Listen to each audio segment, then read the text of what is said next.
El Morral del Cazador.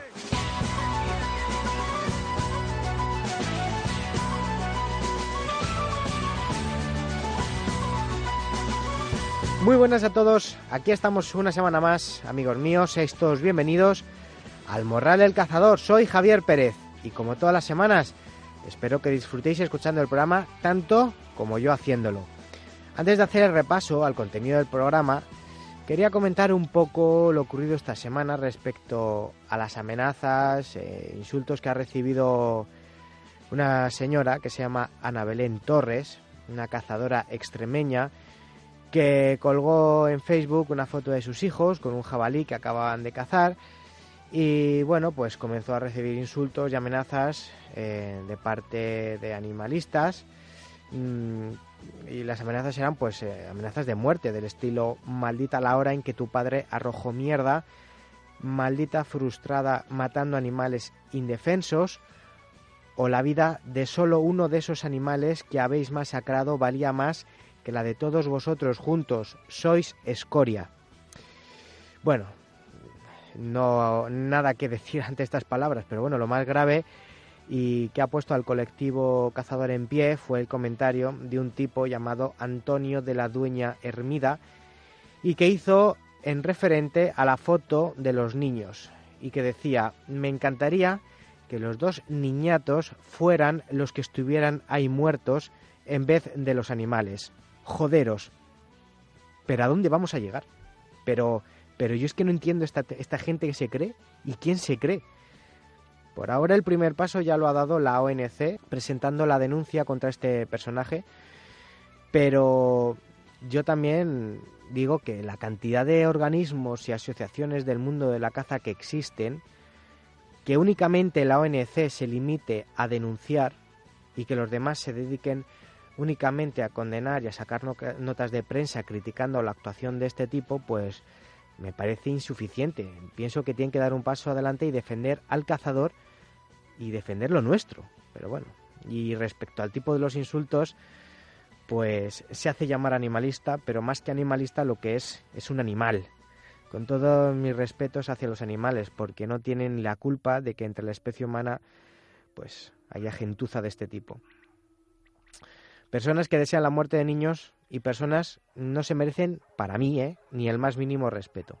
Y espero que las autoridades tomen medidas, igual que pasó con el niño que recibió amenazas, el niño que tenía cáncer y que su sueño era ser torero y que recibió amenazas. Y bueno, pues los que versaron estas amenazas al niño pues ya están detenidos.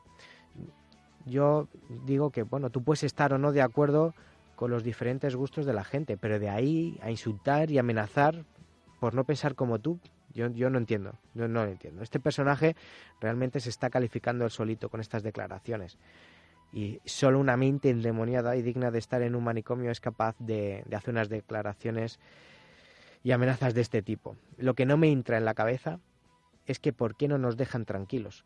Ni un solo cazador se entretiene de primeras, en ir de perfil en perfil de estos comehierbas para criticar sus fotos mostrando la humanización de sus perros, por ejemplo. Ni les amenazamos de muerte ni insultamos por estar maltratando psicológicamente a sus mascotas. Es verdad que, bueno, luego se pueden ver insultos por parte de gente relacionada con el mundo de la caza, pero no de primeras, sino ya de segundas, en referente a contestaciones que han recibido ellos primero. La doble moral de esta gentuza, fijaros hasta dónde llega, que son capaces, fijaros lo que son capaces de hacer, que leí el otro día de un grupo de 6 mujeres animalistas y feminazis que son capaces de quedarse embarazadas solamente para ejercer su derecho a abortar. Es decir, que se quedan embarazadas simplemente por demostrar que pueden hacer lo que quieran. Así que, ¿cómo no van a desear la muerte de un par de niños? Ah, y otra cosa que me hace mucha gracia. Lo valiente que eres de escribir a través de un perfil, sin dar la cara, y amenazando a niños. Porque si me lo dices a mí, directamente, hace referencia a una foto mía, bueno, pues entonces a lo mejor la cosa era distinta, pero amenazando a niños dice todo mucho de ti. Y otra cosa, tanto que defiendes a los animales incluso con la violencia, porque perteneces a un grupo llamado Movimiento Antitaurino de Lucha, que, bueno, por lo que he podido ver y las noticias que he visto y vuestras páginas web y eso, pues bueno, os dedicáis a ir amenazando a la gente que no piensa como vosotros, con la violencia. Bueno, supongo que jamás te habrás comido un solomillo, ni un lomo, ni un pollo, ni una merluza, porque son animales, y tú los quieres más que a los humanos. O para eso, pájaro, no eres animalista, ¿verdad? Mira, no voy a dedicarte más tiempo. Lo poco que te he dedicado no ha sido por ti, sino por dar desde el Morral del Cazador todo el apoyo posible a los niños y a su familia. Tú no te mereces nada de nada, ni mi respeto. Creo y deseo que te caiga un buen puro encima para que se te quiten las ganas de volver a amenazar a nadie y que te dediques a lo tuyo, dejando a los demás tranquilos. Hoy, como todas las semanas, haremos un repaso a las noticias de los principales portales de Internet y para la entrevista de la semana pues nos vamos hasta Extremadura, donde el presidente de su Federación de Caza, José María Gallardo, nos va a explicar los proyectos que han presentado por cuenta propia al Gobierno central y a la Administración para sacar a las especies de caza menor del declive en el que se encuentran. Así que, sin más, comenzamos.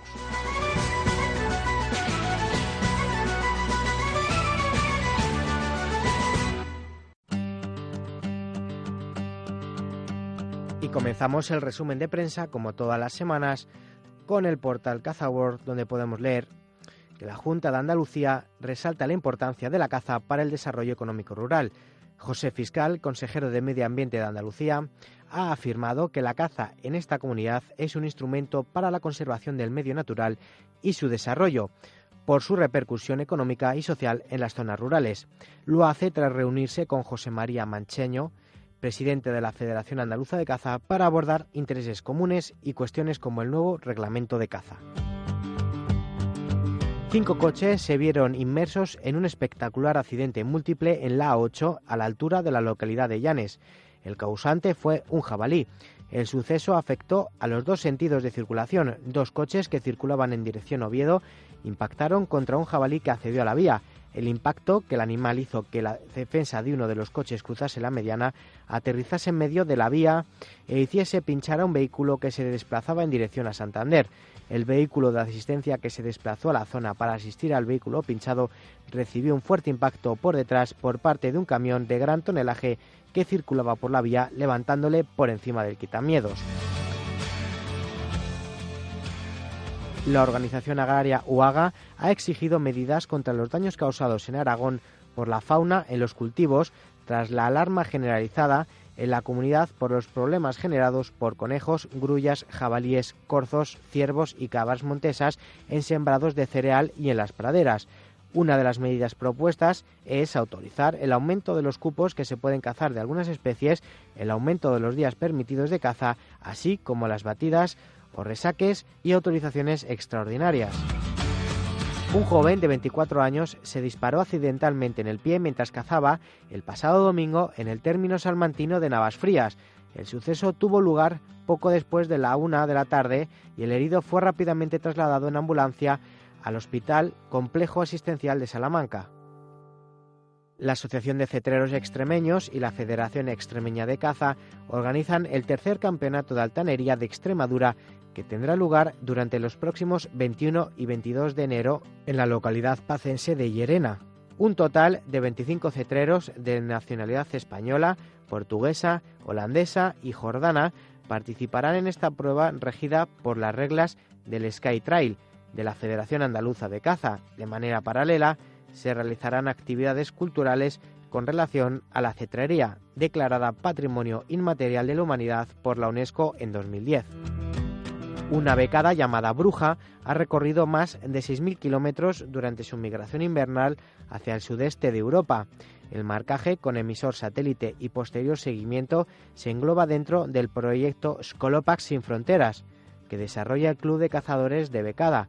El emisor, que porta la arcea recuperada viva en Palma de Mallorca, pesa 9,5 gramos y se recarga mediante energía solar.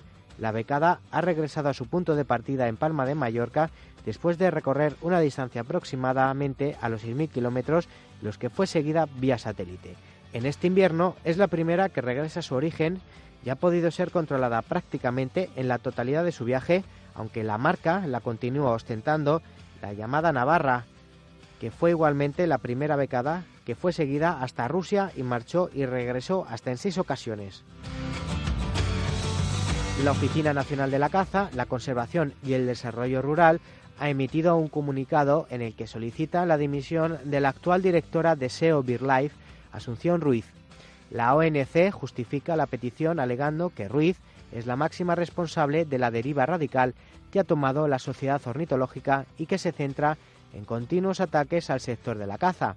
La ONC cree que la historia de esta entidad ecologista no es compatible con el camino emprendido, que ha hecho que SEO haya dejado a un lado los criterios científicos y técnicos de los que siempre había presumido para simplemente dejarse llevar por una corriente radical animalista que provoca continuos enfrentamientos con otros sectores y que está acabando con su credibilidad.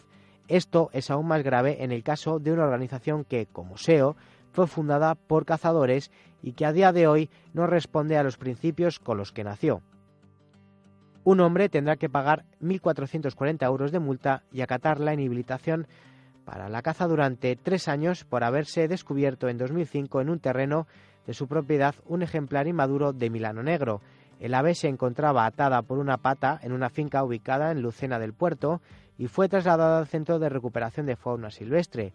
Durante la intervención por parte del Seprona también se encontraron cepos, trampas y redes para capturar conejos. El cazador asturiano Rufo Álvarez ha exigido respeto para los cazadores y la caza, afirmando a su vez que si los cazadores dejáramos de cazar, en 5 años en Asturias tocábamos a más de un jabalí por persona. Su estimación se basa en la población actual de jabalíes, que asciende a 50.000 ejemplares, 10 veces más que hace 20 años, y a la actual velocidad de reproducción de las hembras. Su intervención tuvo lugar el pasado miércoles en un evento organizado por el Club La Nueva España sobre la actividad cinegética. Álvarez fue contundente al defender la caza y tachar de contradictoria la tendencia animalista que la critica. Tenemos una sociedad que reniega de la caza y de los cazadores, pero sucumbe a los efluvios del cordero asado. El cazador puso en evidencia la hipocresía de una sociedad urbanita que rechaza todo tipo de centrales nucleares, térmicas, antenas de telefonía móvil, pero luego, en el monte y en el mar, queremos tener coberturas en todas partes. Y respecto a quienes están en contra de la caza, preguntó: ¿quiénes nos pueden dar lecciones? ¿Quiénes castran a sus mascotas? ¿O quienes las abandonan cuando crecen? ¿O quienes dejan sus basuras y los restos de sus fiestas en las calles, parques y plazas? Pasamos a noticias del portal Club de Caza, donde podemos leer que la Federación Andaluza de Caza se personará como acusación particular en las diligencias penales que se abran como consecuencia de la muerte de un lince ibérico atrapado en un lazo para jabalíes la pasada semana en Jimena. De este modo, la Federación Andaluza de Caza quiere expresar su más firme y rotunda condena contra cualquier comportamiento delictivo que, amparado en el buen nombre del colectivo cinegético andaluz, atenta contra el medio ambiente e indirectamente empaña la excelente labor y gestión y conservación que realizan los cazadores en todo el territorio andaluz. La Federación recuerda que los cazadores contribuyen efectivamente a la conservación del lince ibérico, colaborando como socios en el proyecto Life Lince, y lamenta la postura demagógica y oportunista de PACMA, que ha utilizado este lamentable suceso como argumento anticaza, empleando términos sin ningún sentido como trampa de caza para referirse a un arte de captura prohibida y usada por furtivos, pero en ningún caso por cazadores. Y finalizamos el resumen de prensa con el portal Cazawonke, donde podemos leer que se denunciará a las 2 ONGs que rescataron a una corza en Mieres. Vecinos reclamaron el pasado domingo que alguien rescatase a una cría de corzo que llevaba varios días en el río San Juan. A la llamada acudieron la ONG Mundo Vivo y la asociación Anadel, que finalmente rescataron al animal después de sedarlo para facilitar su traslado y la curación de sus heridas.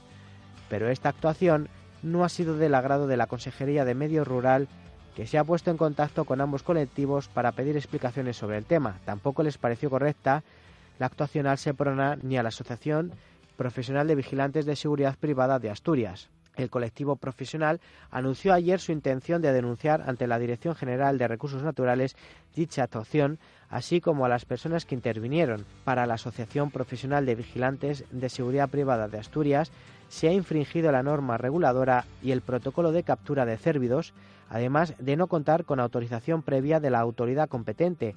La entidad aseguró que la corza en ningún momento corría peligro, ya que se le estaba haciendo un seguimiento diario y ese mismo domingo por la mañana le proporcionaron comida y la pusieron en pie para comer.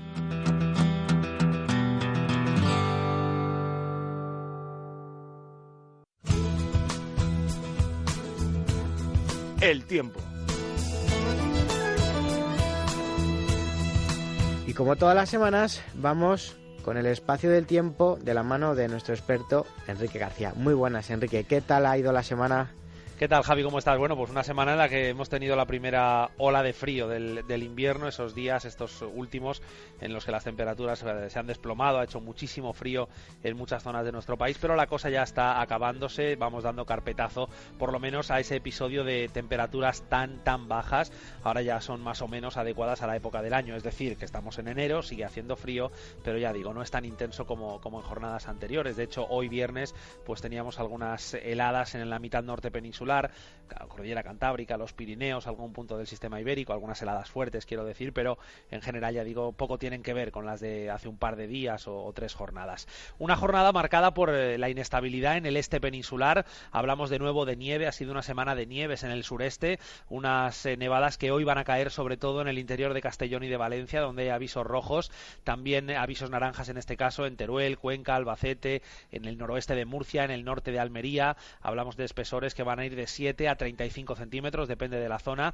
Además, como la cota de nieve ya está entre 600 y 900 metros en la península, pues no va a nevar al nivel del mar, como también esta semana hemos visto en algunas playas de Alicante incluso, pero sí que va a llover y mucho. Hay aviso naranja en el litoral de Valencia y de Castellón, volúmenes de 100 litros por metro cuadrado en 12 horas, así que allí el tiempo está complicado. O sea que aparte de la nieve que ha caído, si se junta con el agua, puede ser bastante peligroso de inundación, vamos, me refiero, porque ha nevado muchísimo. O sea, sí, ha nevado y está nevando porque de momento hoy, ya digo, esas acumulaciones van a caer sobre la nieve que ya ha caído estos últimos días. Mañana todavía esperamos que se den algunas nevadas en esa zona del este peninsular, y es que el fin de semana se plantea así, con todo el Mediterráneo bajo los efectos de la lluvia en el litoral, en el interior más bien de la nieve, y también pues de algo de viento que va a seguir soplando más bien hacia la mitad norte de la costa mediterránea, diríamos pues de Castellón hacia Gerona, y también en Baleares se va a dejar notar el viento con precipitaciones también en el archipiélago. Más hacia el interior peninsular, pues hoy podemos ver nevadas, pero más débiles, más dispersas, un par de centímetros, 5 centímetros a lo sumo, pues en la Comunidad de Madrid, en Segovia, en Ávila, en Guadalajara, en Soria, también en Jaén y Granada, donde estos días ha nevado, e incluso en la provincia de Gerona. También en Canarias hoy puede llover débilmente, y ya decimos que el sol está más bien hacia el noroeste peninsular, en el Cantábrico, las zonas que no hemos nombrado con esas precipitaciones. En lo demás del país, pues sí que puede haber esas nieves o la lluvia, dependiendo de la altitud a la que nos encontremos, debido a la borrasca mediterránea que en los próximos días seguirá. Durante el fin de semana el Mediterráneo y Baleares continuarán con esas precipitaciones. Y bueno, y para la semana que viene, ¿algún pronóstico? Bueno, va a seguir más o menos así, la mayor inestabilidad en el este peninsular, por lo menos hasta el martes o miércoles. A partir del miércoles, más bien día 25, ya en el Mediterráneo la cosa se estabilizaría, disminuiría la intensidad del viento, habría menos nubes, también menos probabilidad de precipitación, pero en cambio por el noroeste de la península se prevé que llegue un frente y es probable que deje en Galicia lluvias fuertes o persistentes en las Rías Bajas. En el resto de la península y Canarias, el centro de la semana que viene va a ser bastante estable, así que el jueves también pues tendríamos más bien estabilidad, pero por la vertiente atlántica ese frente que entraría el miércoles por Galicia sí que se iría desplazando, y es probable que deje alguna precipitación, insisto, el jueves. El viernes, en general en todo el país ya la inestabilidad iría a menos, aunque todavía podría haber alguna lluvia en el Cantábrico Oriental, en zonas de montaña del interior, y el sábado de la semana que viene en general hablaríamos de estabilidad. Por tanto, el último fin de semana de enero sería de tiempo de carácter seco, y durante la parte central de esta semana, pues ya digo, al principio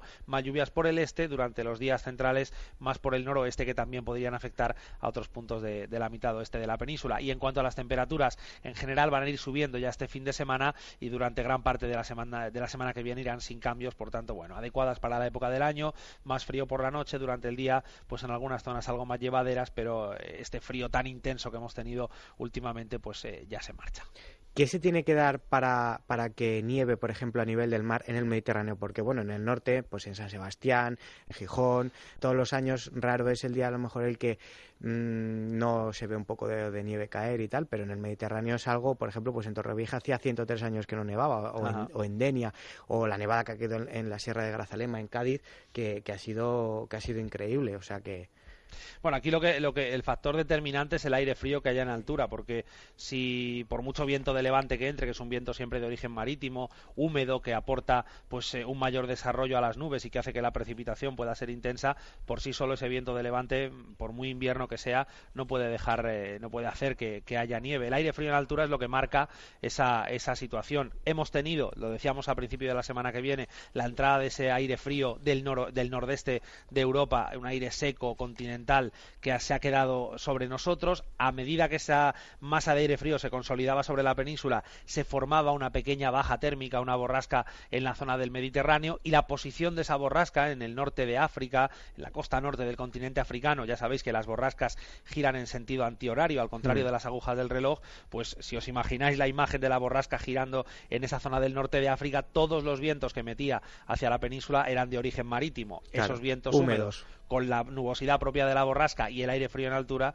ha sido pues el cóctel perfecto para que se hayan dado esas nevadas. No es muy habitual porque a Alicante, a Murcia, esas bolsas de aire frío no es habitual que lleguen y que además se junten con esa borrasca justo en esa posición para que deje la nevada. Por eso es un fenómeno que en algunos puntos y sobre todo al nivel del mar es tan inhabitual como que hacía prácticamente un siglo que en Torrevieja no veían nevar en la playa. Sí, bueno, unas nevadas que para toda esa zona que viene estando castigada mucho por la sequía, pues que viene de maravilla, porque yo creo que para este año ya todo el tema del agua lo tienen solucionado, porque ha nevado y va a llover, o sea que, bueno, son buenas noticias. Sí, y la nieve sobre todo, la que está cayendo, más que lo espectacular o lo curioso de ver una playa blanca al lado de las palmeras con la nieve, esa nieve dura poco realmente. Quien haya visto nevar en la playa sabe que son horas lo que suele durar, salvo que sea un nevazo de estos espectaculares, pero en general dura poco. Lo importante es la nieve que está cayendo estos días. Después de esa nevada a nivel del mar, todo se ha trasladado al interior, a las montañas de Murcia, al interior de la Comunidad Valenciana. Esa nieve, si ahora vienen días en que las temperaturas se mantienen algo frescas, va a quedarse ahí consolidada y eso va a permitir que las reservas hídricas pues en los próximos meses estén garantizadas, como tú dices, en una zona que sin duda es la más seca, yo no diría solo de España, sino de Europa. Muy bien. Pues nada, Quique, una vez más, una semana más, muchas gracias por tu análisis del tiempo y tu pronóstico, y pues nada, en 7 días, si Dios quiere, volveremos a hablar. Un abrazo. Un abrazo a todos.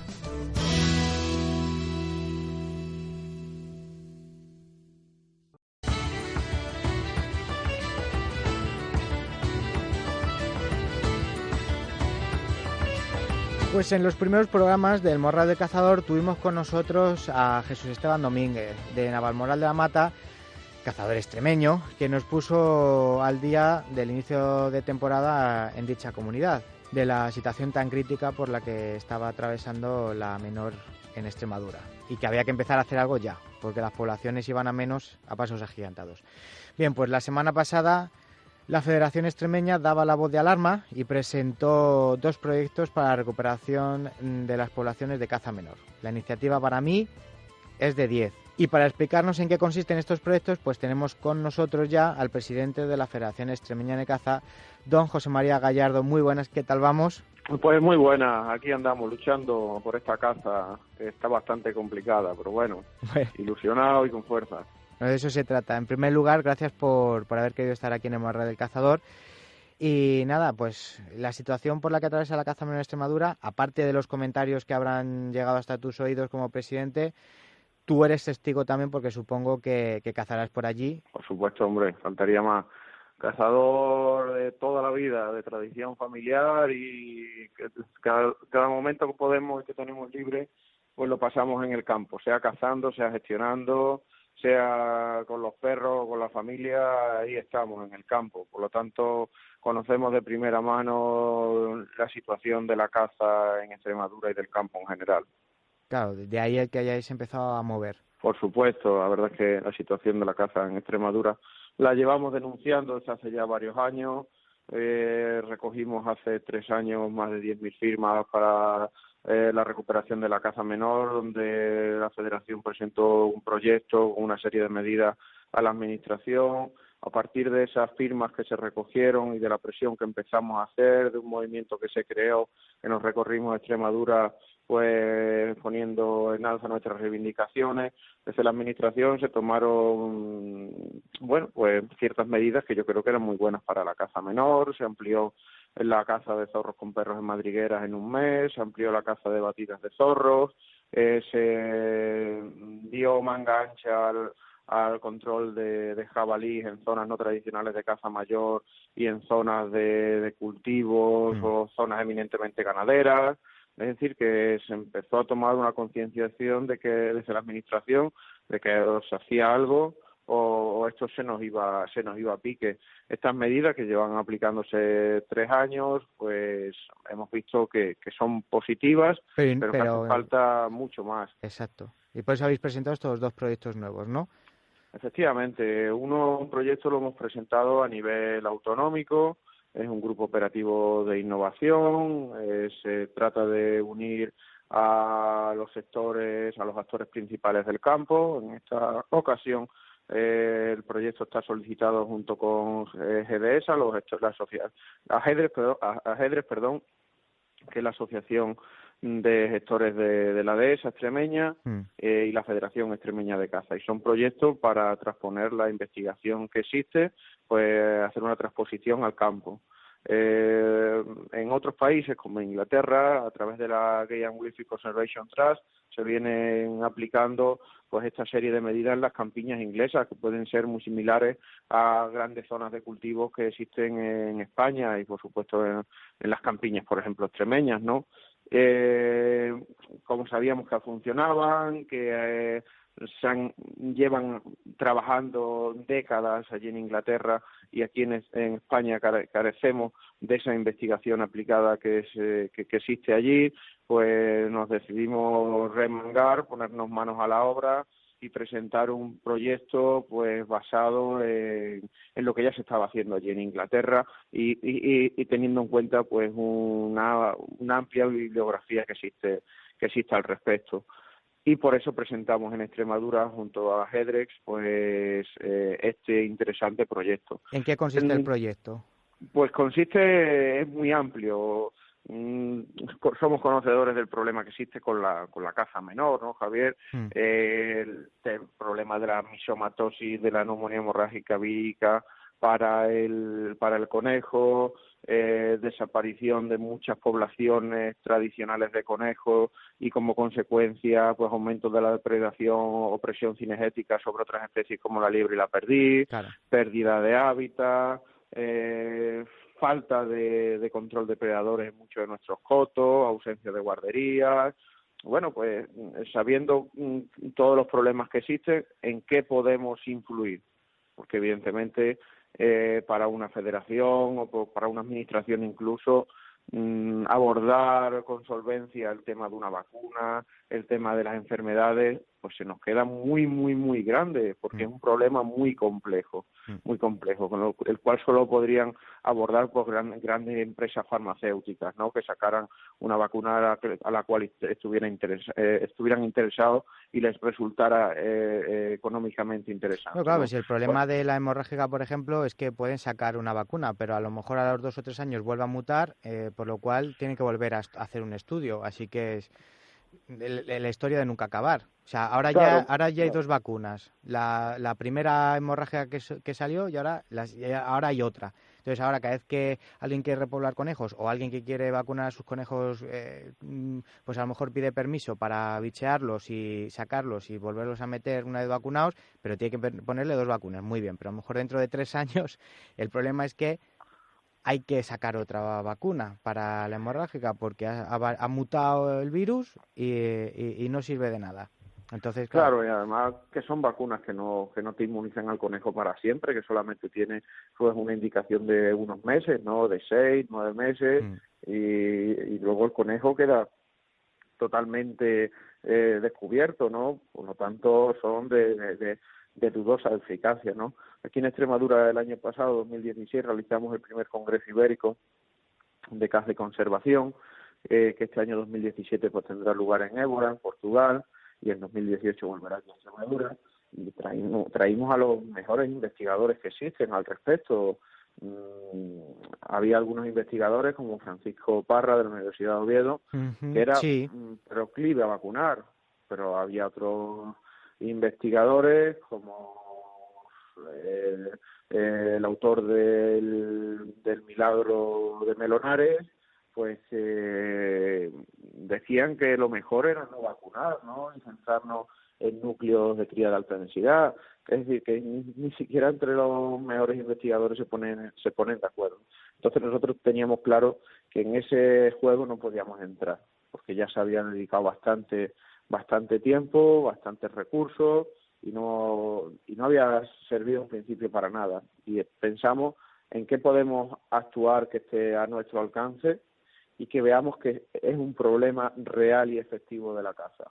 Pues en los hábitats deteriorados, en la agricultura, en la utilización de productos fitosanitarios, y quizás podamos recuperar parte del conejo, pero lo que seguro que vamos a recuperar eran poblaciones que se ven perfectamente influidas por la agricultura y la ganadería, el uso de productos fitosanitarios, el control de predadores, como podrían ser la perdiz, la liebre, las codorniz, las migratorias. La perdiz ha sufrido mucho con el deterioro del hábitat y sobre todo con lo que tú dices, con el uso de fitosanitarios, el no mantener las lindes, el cosechar casi hasta la línea del monte, todo eso ha ido en perjuicio de la perdiz. Y bueno, pues sí, yo creo que es verdad lo que está diciendo es la solución, pero si fuéramos, si colaboráramos juntos, a lo mejor cazadores, agricultores, ganaderos, y no miráramos cada uno para nuestro lado y bueno, pues si yo puedo coger esto de aquí, esto de allá, esto de aquí, esto de allá,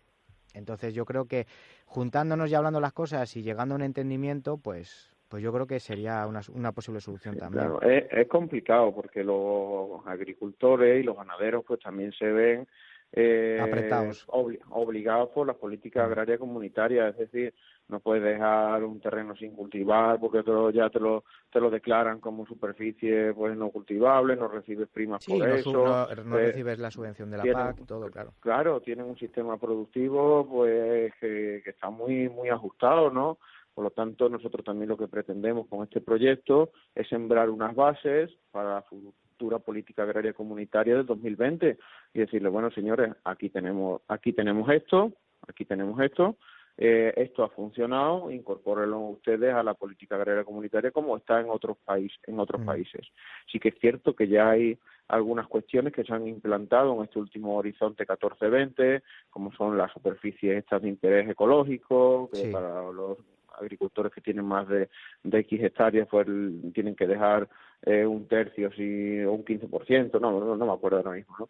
Tienen que dejarlo sin cultivar, pero bueno, también de nada nos vale que dejen allí un cuadrado grandísimo en medio de la nada.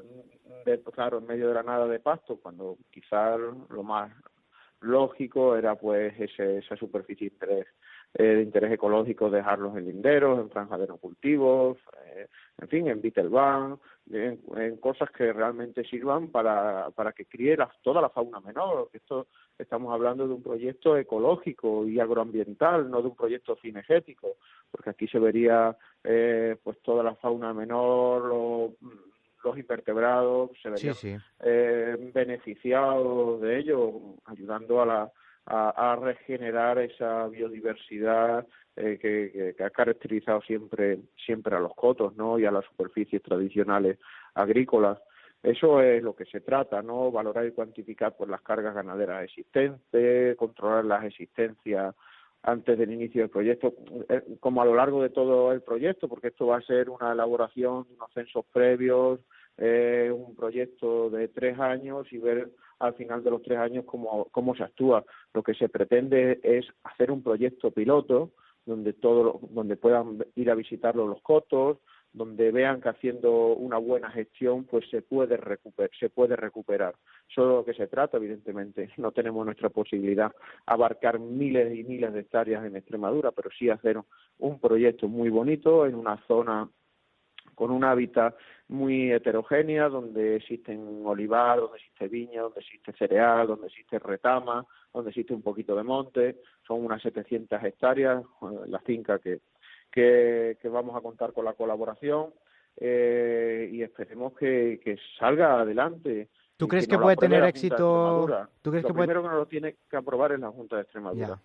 Porque esto es lo que se ha presentado, es el proyecto. Ahora nos tienen que aprobar la constitución del grupo, decirle, sí, me parece perfecto, ahora desarróllame mucho más el proyecto. Y nosotros lo desarrollamos y posteriormente nos lo aprueban.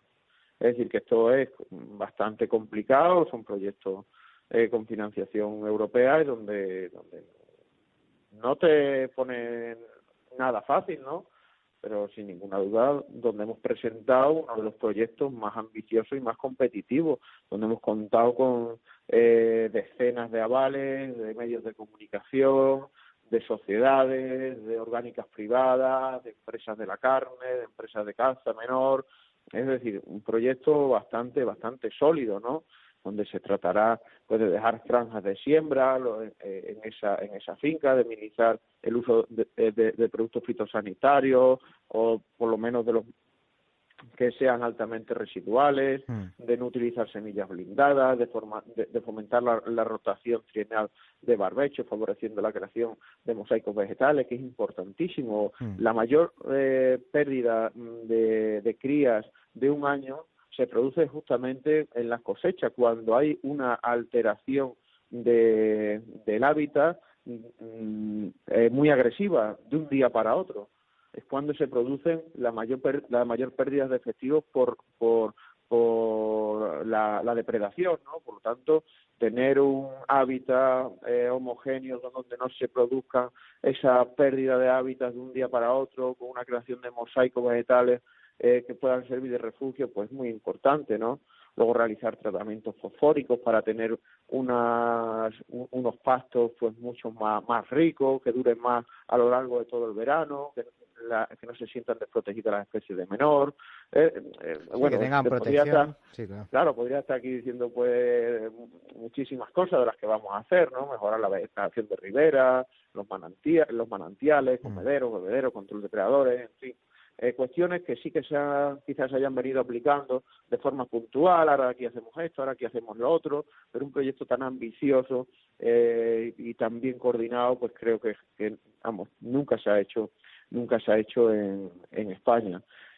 Y exactamente. Claro, es lo que te iba a preguntar. Estos proyectos, este proyecto lo vais a llevar a cabo ahí en Extremadura, pero yo creo que se podría hacer extensible al resto de España, porque la situación de la menor no es muy distinta al resto de España que en Extremadura. Sí, de hecho, desde la Oficina Nacional de la Caza, APROCA Castilla-La Mancha, Federación Andaluza de Caza, Federación Extremeña de Caza, estas entidades unidas a EPLA, que es la Asociación de Productores de Productos Fitosanitarios, ASAJA también está incluida, es decir, que estamos ahí unas cuantas entidades a nivel nacional que hemos presentado un proyecto similar en el Ministerio. Son los grupos operativos supraautonómicos. Y tenemos también pues esa ambición de que se nos apruebe, y sería un proyecto de recuperación de la fauna menor pues en el sur peninsular. Es decir, yo creo que las entidades que estamos al frente de la caza en España y de la representación de los cazadores, pues estamos haciendo un buen trabajo, que somos personas comprometidas, que nos desollamos en esto, que le dedicamos todo el tiempo del mundo, y lo único que necesitamos tener pues es ese apoyo político, ese apoyo de la administración para esta iniciativa y este emprendimiento pues salga adelante. Ahora te digo yo una cosa, José María. En ningún momento, ni en las noticias donde se ha hablado, ni nosotros aquí hablando, se ha hablado de la Federación Nacional de Caza, de la principal. Yo no sé si habréis recibido algún apoyo por su parte, y en el caso en el que sea negativo, ¿no crees que la Federación a nivel nacional debería de dar apoyo a estas iniciativas tan buenas y daros la mano y estar presente en proyectos por el bien y la conservación de la caza y de todas estas especies?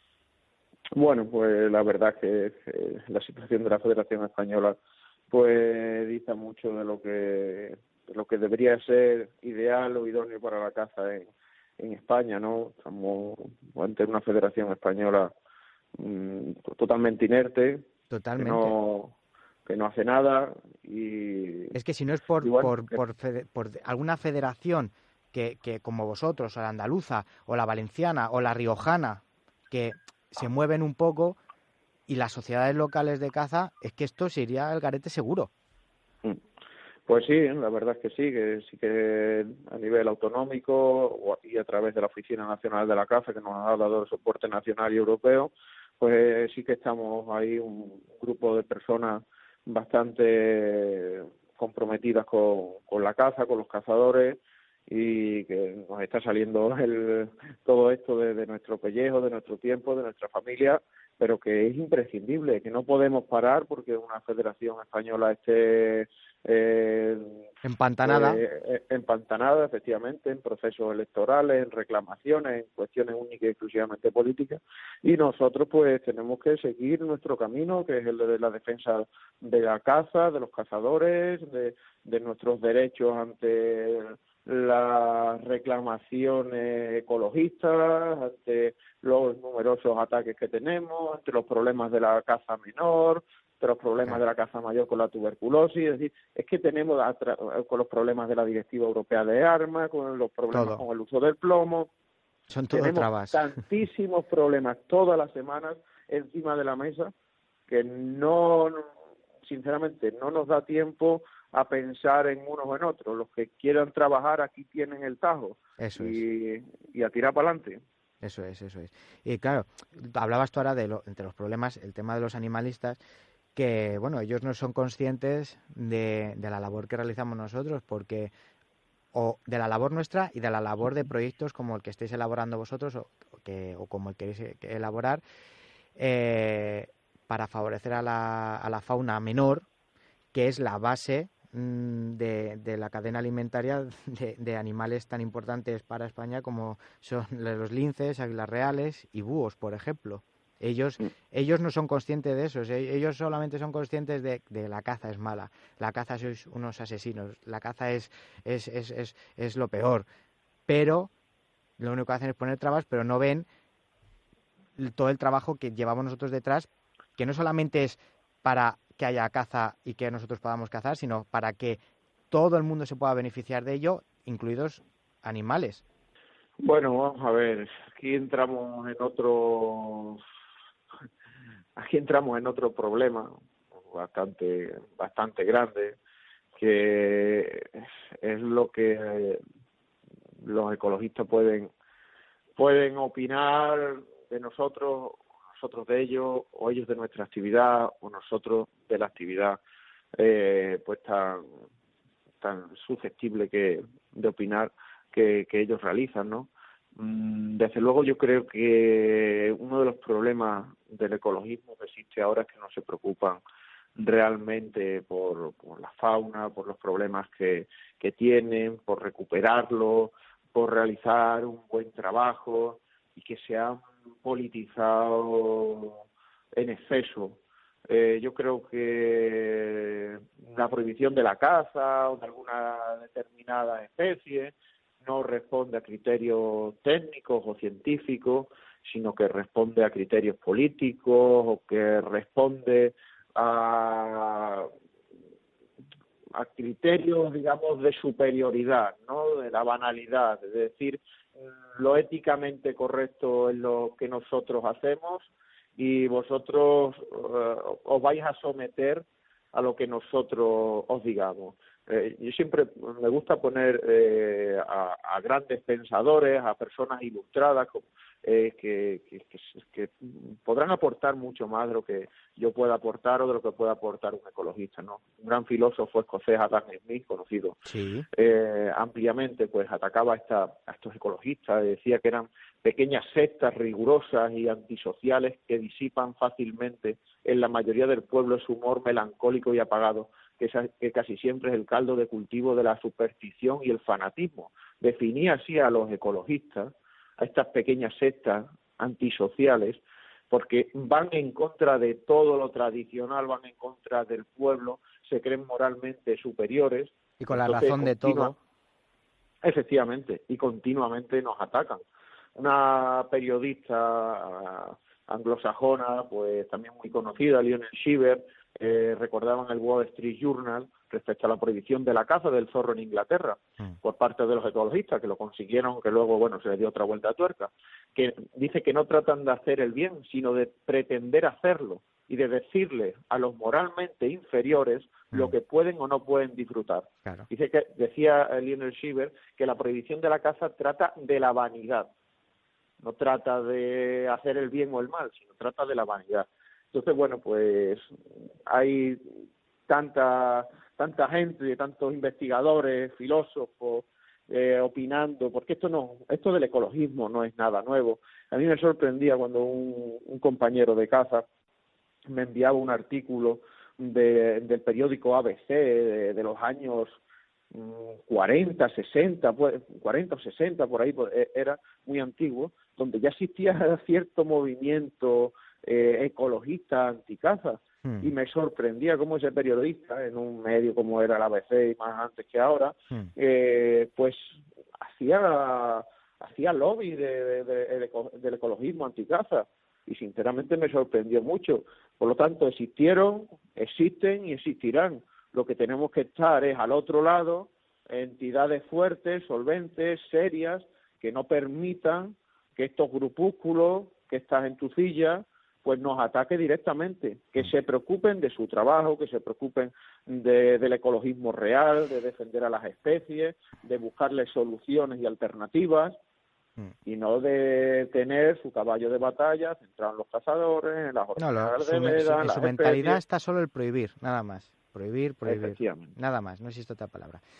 Bueno, volviendo un poco a lo nuestro, al proyecto, ¿tú crees que un proyecto, has dicho que se ha desarrollado en Reino Unido, ¿no? En Inglaterra? Sí, efectivamente. ¿Tú crees que puede tener éxito aquí en España teniendo en cuenta que es un clima diferente, el terreno es diferente? ¿Tú crees que puede tener éxito? Yo creo que sí. Es increíble lo lejos que estamos y las similitudes que tenemos. Por poner un ejemplo, en la campiña sur de Extremadura, al sur de Badajoz, están teniendo graves problemas de plagas, de hongos, que no son típicos de aquí, que es que no tienen nada que ver con Extremadura. Son plagas, problemas sanitarios o biosanitarios típicos de Inglaterra y están sucediéndose aquí. Tenemos tantas similitudes y tantas cosas que aprender y tantas cosas que aplicar que creo sinceramente que va a funcionar. No, las medidas no se tratan en si es un clima u otro clima, se trata en una mejora y en un cuidado del hábitat. Pudimos aprender mucho en ese primer congreso ibérico donde estuvieron investigadores de la Gay Wilfrid y donde estuvieron pues exponiendo su trabajo, y ciertamente pues te animaba a intentarlo, pero no intentarlo por intentarlo, sino a intentarlo sabiendo que va a funcionar. Con cabeza. Y esa creencia es la que tenemos. El artículo del ABC, que lo he encontrado aquí hojeando el ordenador, era de 1974. Fíjate. Que se titulaba «Somos los cazadores gallinas acatarradas y acomplejados reprimidos», y era una crítica del periodista a que no nos defendíamos, y ya en 1974 teníamos que aguantar los embistes de los ecologistas, y los cazadores pues permanecíamos callados, como ahora. Decía el periodista, somos los cazadores gallinas acatarradas y acomplejados reprimidos. Era sin ninguna duda muy duro. Y fíjate, si en aquella época estábamos callados, pues imagínate ahora. Bueno, realmente ahora no es que estemos callados, sino pues yo creo que, bueno, con las redes sociales y, bueno, desde el anonimato muchas veces, pues es más fácil hablar, ¿no? Porque, bueno, te escondes detrás de un perfil y, bueno, lo que pasa es que, bueno, ahora ya se han metido, ya se puede denunciar y, bueno, ya yo creo que eso se va cortando. Bueno, el otro día, de hecho, creo que fue la semana pasada, a un cazador ya no es que le amenazaran, es que directamente le pegaron. Sí, además, cierto. Y le rompieron la escopeta. Pero no pasa nada, hombre. Luego los radicales somos los cazadores, los malos somos los cazadores. Eso no pasa nada. Ellos pueden hacer lo que quieran. Nosotros no, ellos sí. Sí. Hoy un problema muy grave también que no se afecta únicamente a Extremadura es el del tema del meloncillo, porque en los alrededores de Madrid ya han llegado y es un problemón porque por donde pasa arrasa, es como a tirar. Y además es que no es como el zorro, o sea, el meloncillo se mete en el vivar y acaba con todo. ¿Se dan permisos ya en Extremadura para poder capturarlos o poner trampas o cómo está el asunto? Nosotros en Extremadura este año es el cuarto año que se vienen dando autorizaciones. Sí que es cierto que en los últimos 2 años hemos contado con más problemas y con más trabas de lo normal. Hace 4 años fuimos, y en la actualidad somos, la única comunidad que da autorizaciones para el control de esta mangosta. Estas poblaciones de meloncillos quedaron muy reducidas al suroeste peninsular debido a los grandes superdepredadores que había, como el lince, como el lobo, como las grandes rapaces, pues que lo atacaban por ser un competidor directo, ¿no? Entonces el meloncillo se empezó a quedar pues recluido en esta zona peninsular. Con la desaparición de estos superdepredadores, pues el meloncillo empezó su expansión. La Federación Extremeña de Caza, hará unos 20 años que ya se empezaron a hacer, me parece, o 18 años, en el 98 por ahí, se empezó a hacer una encuesta sobre el avistamiento en sociedades locales de cazadores después de este animal. Y ya se empezaban a ver bastante. Lo que pasa es que la expansión en esta última década pues ha sido grandísima. Ha empezado a colonizar al norte del Tajo, donde no existía. Ha empezado a llegar a provincias como Ciudad Real, Toledo, donde ya hay poblaciones abundantes. En todo el occidente andaluz, Huelva, Sevilla, Córdoba, se ven de forma muy habitual. La Universidad de Córdoba, de hecho, está haciendo un estudio bastante amplio para descatalogar a este animal, que es en España el único sitio donde goza de una figura de protección, no tanto de protección, sino que no está catalogada como cinegética. En Portugal, por ejemplo, se puede cazar y se abaten miles de meloncillos al año. No, pero a mí me hace gracia porque el meloncillo es una especie invasora, ¿no? Efectivamente. A mí me hace mucha gracia, o sea, no sabemos si es invasora o no es invasora, pero es una especie exótica. Ser exótica no tiene por qué ser invasora, pero es una especie exótica. No existen datos en el registro fósil de especies europeas, por lo tanto se sabe que es una especie introducida. Se puede pensar que fue introducida por los fenicios. Y es una especie que no debe contar con ningún tipo de protección, y que se debe cazar como se caza en Portugal. Claro, pero por ejemplo, esa es la doble vertiente que hay. O sea, un muflón o una rui son especies exóticas invasoras y hay que acabar con ellas. Pero con el meloncillo no. Y que alguien me explique a mí esa diferencia, porque yo eso no lo entiendo. Bueno, pues esta es la sin razón ecologista, ¿no?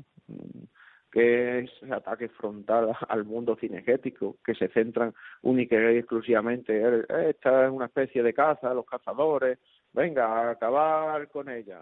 Claro, pues el meloncillo, la forma de cazarla supongo que será con trampas, ¿no? La forma de cazarlo que se nos autoriza es con armas de fuego. Es la forma que se autoriza.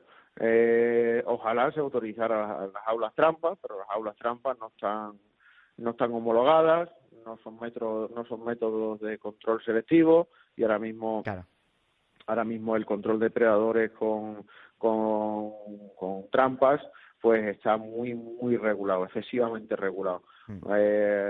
Hay ciertos métodos, pero que ninguno de ellos vale para la captura del meloncillo. Por lo tanto, la forma de cazarlo, pues en pequeñas batidas, donde puedes encontrarte con algunos en los regatos, en las zarzas, y otra forma de cazarlo es con los perros de zorros, con perros de madriguera, que tú vas a las madrigueras de los zorros y muchas veces están colonizadas por meloncillos, por las grandes densidades que hay. Incluso antiguos vivales de conejos los han ampliado un poco y son los que los utilizan también como madrigueras. Por lo tanto, es que muchas veces, sin quererlo, cuando vas la caza de zorros en madriguera, pues te encuentras con estos animales, que era otra de las necesidades, que los perros entran, los matan, y estamos sin autorización, y nosotros no queremos estar ilegales cuando es una especie que en Extremadura lo descatalogó el antiguo Consejo de Gobierno de la figura de protección que tenía, y donde se deberían dar autorizaciones con mayor agilidad, por lo menos aquellos que lo solicitan. Estamos hablando de autorizaciones excepcionales, que es lo que te permite la ley.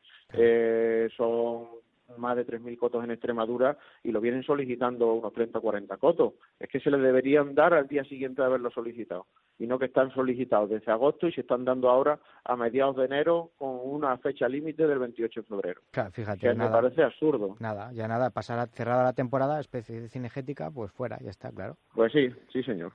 Pues José María, que un placer el haber charlado contigo y bueno, pues que desde el Morral del Cazador tenéis vuestra casa para lo que queráis, y que enhorabuena por esta iniciativa, de verdad, y que a ver si hay suerte y bueno, pues desde los organismos y administración abre los ojos y se puede llevar a cabo estos proyectos. Pues muy bien, caballero, muchísimas gracias a vosotros por haceros eco, por esta iniciativa de este programa, que pueda llegar a través de las redes a miles de cazadores, y mucho ánimo, que es lo que nos hace falta a todos. Efectivamente. Muchísimas gracias y a ver si podemos volver a hablar pronto con buenas noticias. Un abrazo y buena caza. Un abrazo, buena caza, adiós.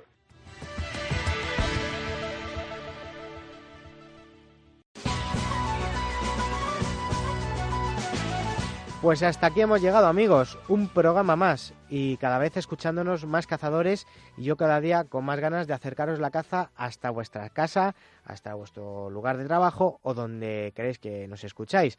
Gracias a todos, que paséis un buen fin de semana, una buena semana, aprovechar que ya van quedando pocos días de salir a cazar, porque luego habrá que seguir saliendo, pero no para cazar, sino para hacer la gestión que se merece nuestro campo y nuestros animales. Nos escuchamos en 7 días y ya sabéis cuál es nuestro lema. La caza bien entendida no es muerte, sino vida. Y pese a quien le pese, ¡viva la caza!